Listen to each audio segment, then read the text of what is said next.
Hello everyone, it's Melanie here with Vintage Hill Studio. Today I'm combining several of my favorite things to come up with a card that is got stamping, embroidery, and watercolor pencils. And I'm using this Itty Bitty stamp set from Unity. This is actually the pumpkin blossoms. And I will bring over my stamping platform and a little bit of brown ink from Versafine and get this stamped on a little panel of Kraft cardstock.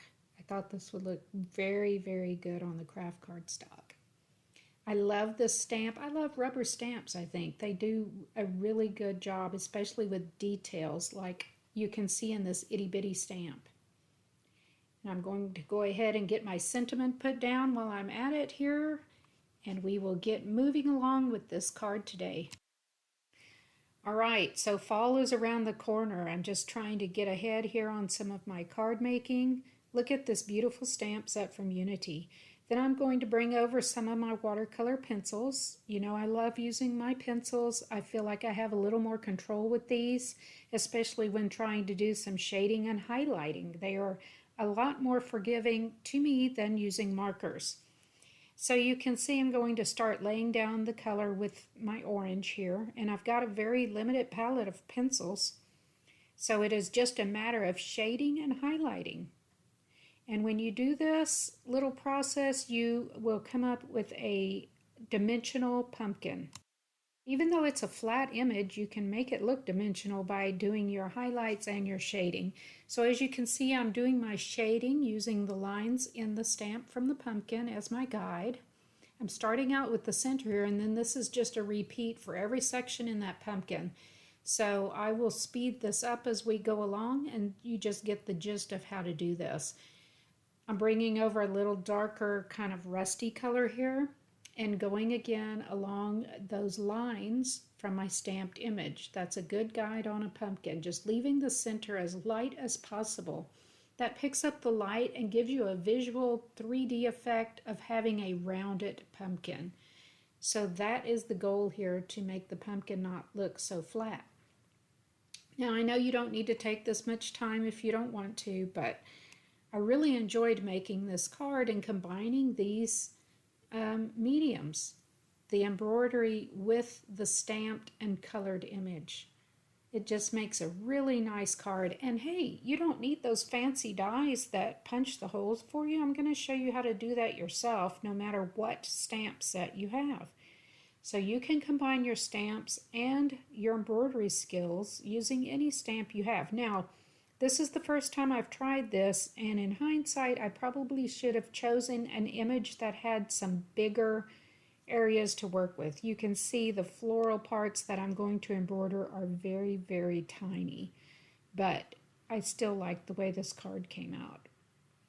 So again, using the watercolor pencils, and then that was a water brush that you saw me pull the colors out with, and that just kind of smooths out your coloring.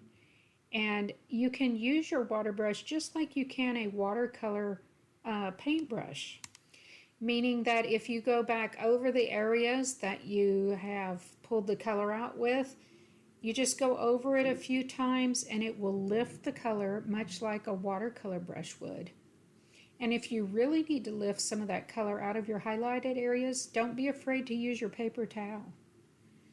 So you see how this pumpkin's coming along here? So you can see, you just go back and add your layers for more depth and dimension, and this goes pretty quickly. So my main focus with the watercolor pencils is going to be the pumpkin and then that pumpkin lid there, and the rest will be embroidered. So I think it's going to make a really, really nice card. You just add little details here and there, going with the highlights on the lid of the pumpkin as well. And then I will come in and bring over a brown pencil to deepen and darken the edge of this lid and some of the shadows so that the lid stands away from the pumpkin just a bit. And then again, the watercolor pencil just smooths everything out. And then to add a little more detail, I will go along the bottom of my pumpkin, and I'm going to add a little bit of a shadow here under the pumpkin itself and under the lid. Just a very light shadow, just so this stands out a little more on this panel. This is so easy, so don't be intimidated by it. I mean, whatever you do will look great. If you want to add the details, add the details. You could even stamp this on some patterned paper and fussy cut it out, and that would be pretty too. And then, you know, stamp your flowers on some cardstock and give yourself some dimension behind the pumpkin that way as well. I just decided to go flat on this panel, so that's why I'm adding the extra highlights and shadows, just to give my pumpkin a little roundness and some dimension. I didn't want the embroidery to overshadow the pumpkin, so that's why I'm taking a little more time and adding some of this added detail to the pumpkin to give it some dimension, just like the embroidery is going to give it dimension. I've seen a lot of the latest card kits that actually have dies that give you a guide for doing your embroidery, and I just wanted to let you know that this is an alternative method. Although those are beautiful, they make gorgeous cards, they really do. This is a like homegrown method here, where you can come in and do your own pilot holes for your embroidery. So as you can see, the details of the floral portion of the stamp set are so tiny and so detailed, I didn't want to embroider every bit of it. So I came up with what I call a hybrid solution, where I colored in parts of the floral bouquet with my watercolor pencils and brought over my water brush, just like I did for the pumpkin, and added color that way. This allows me to give some color in that bouquet itself without having to embroider all of those tiny leaves and some of the finer details. So this is my Spellbinders tool-in-one. It is a very functional tool for multiple reasons. Mainly I use this for my die cutting a lot to release the dies, the paper from my dies. But as you can see, all right, so you can see how this is coming along. You can see the little pierced holes in there. And then I am going to, before I start doing my embroidery, I'm going to bring over this kind of a creamy colored pencil here and color in some of these white flowers.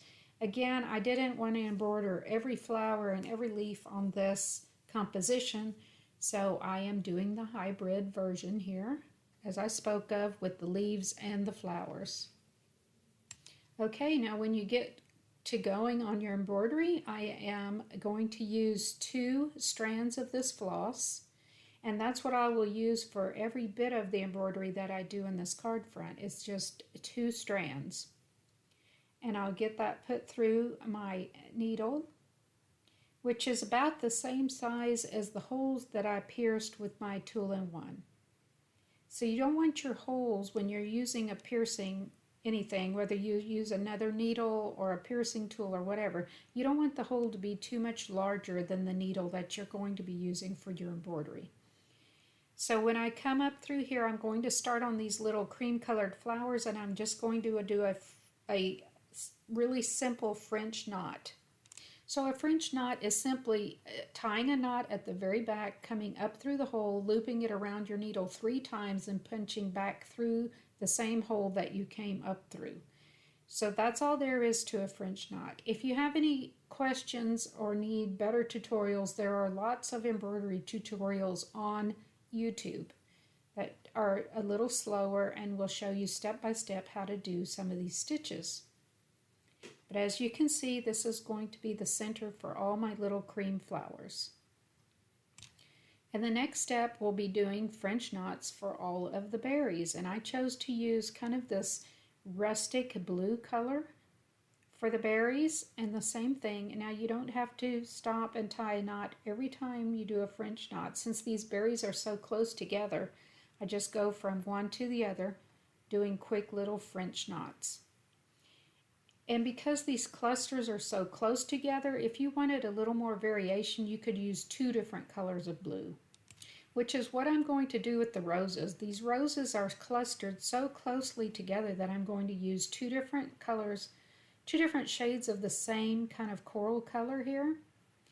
And I will do the woven wheel stitch, which again, look on YouTube. There are better tutorials showing you how to accomplish this stitch. It is kind of an under, over, going around the little spokes of your wheel to come up with these roses. Now on the tiniest version of the roses, I just did a French knot on some of those because it was too hard to see doing the woven wheel technique. But as you can see, this comes out to be just a beautiful combination panel there between the watercolor pencils and the embroidery. I'd like to encourage you to take a look at some of your stamps and see if any of them would be conducive to this coloring and embroidery type of hybrid process of putting together a card. It will be very unique, I promise you that. And I think the recipient of your cards would really love this technique. So look around, see what you've got. I think you can make this work without having the specialty dies for the stitching. I would encourage you to look for, if you're going to try this for the first time, maybe look for a stamp that has a little larger stamped image. This was fun and it did go by pretty quickly, but it was tedious at times because these flowers are so tiny.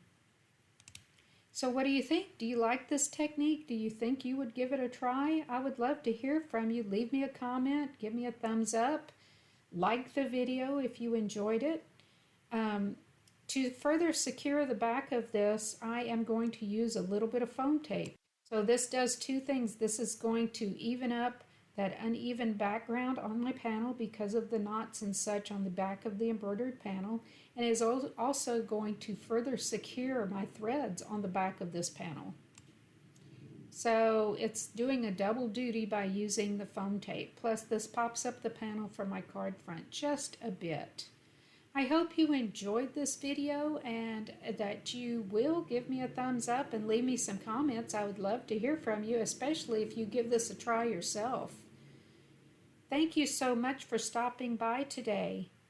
Feel free to subscribe. I've got everything listed down in the description below the YouTube video as far as the dimensions and the supplies that I used today. And I am so happy you dropped by to visit me. I hope you'll have a wonderful fall and you'll come back and see me next week. Happy crafting, everyone!